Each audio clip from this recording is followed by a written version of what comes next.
So magandang araw mga kababayan, and this is Divine PH, and ngayong araw nga po gaganapin po ang prayer rally ulit ni ex-President Duterte sa Cebu. So ang dami ko pong nababasa, ang dami pong nagtatanong din sa akin na ano na naman kaya ang magaganap? Totoo kaya ang prayer rally ito? Or parang pinaka-political rally lang nila? Or alam mo yon, kasi last time nangyari, nilabas nila yung mga saloobin nila. Nagmura sila, may mga politiko silang binanggit, tas kung ano-anong salita po yung sinabi nila, no? Na kung titignan mo, hindi siya totally prayer rally. Hindi nila pwede sabing prayer rally yon, kasi ang prayer rally is mataimtim kang nagdadasal. Pinagdadasal mo yung mga nangyayari, or pinagdadasal mo yung yun nga, kasi about yun sa PI yung sa People's Initiative, about yun dun eh.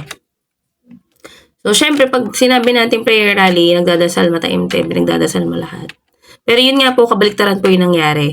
After ng misa, parang hindi sila nagmisa actually eh. Yun na nga po, yun na, puro mura, puro paninise, puro masasamang salita po yung sinabi nila. Take note, tapos yan ang misa. So, ngayon nga po, gaganapin ang prayer rally ulit yan sa Cebu. So, naghihintay kasi ako kanina na mag-live. Wala pa kasing nagla-live dun sa mismong event kasi parang hindi pa ganun kadami yung tao. Kasi ang nakalagay, parang 4 p.m. ata yung start. Pero nung nag-check kasi ako, parang konti pa lang yung tao. Eh, nag-expect ata sila ng marami kasi kung makikita nyo naman yung venue, di ba? So, habang nag-check nga ako, nakita ko po yung may isang video akong nakita. Ang nakalagay po doon, nahagip kasi siya. Ang nakalagay doon is Filipinos are not for sale. So, di ako naniniwala dyan, syempre. For sure naman yung mga supporter niya yung naglagay niyan, di ba? So, syempre, hindi tayo maniniwala dyan. Bakit? Gusto nga niyang maging probinsya po ang Pilipinas ng China, di ba? Tapos, magsasabi kayo na Filipinos are not for sale, or Mindanao are not for sale. Mindanaoans are not for sale. So, hindi siya kapanipaniwala, no? Kasi, yung sinasabi, iba sa ginagawa. Oo. Iba yung sinasabi niya sa ginagawa niya. Iba yung sinasabi nila sa ginagawa nila. Kabaliktaran, kumbaga. Mas parang ang nangyayari lang mas pinapatunayan lang nila sa atin na hindi nila kayang panindigan yung sinasabi nila. Alam mo yun na hindi ko nga sukat akalain na may dating pangulo ka ng Pilipinas, tas magagawa mo yung ganyang bagay. Galit na galit ka sa Amerika, di ba? Kasi yun naman pala kasi pro-China ka.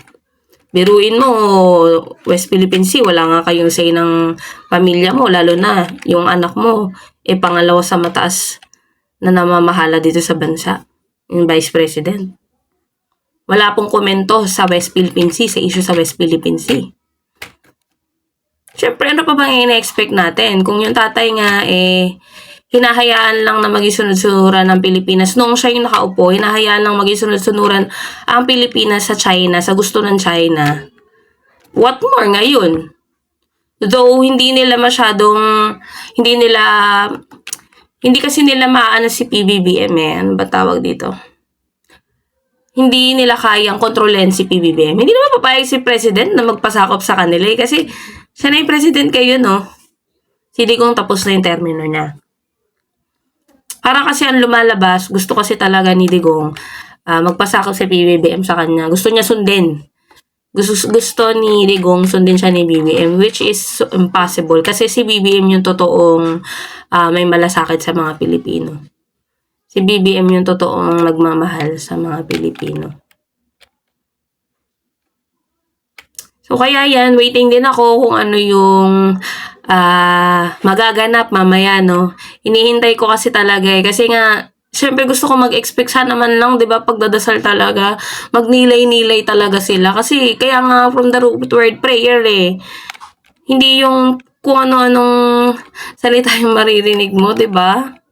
So, sana, no, yung totoong prayer rally na tong gagawin nila sa Cebu, para naman hindi masayang yung punta ng mga tao.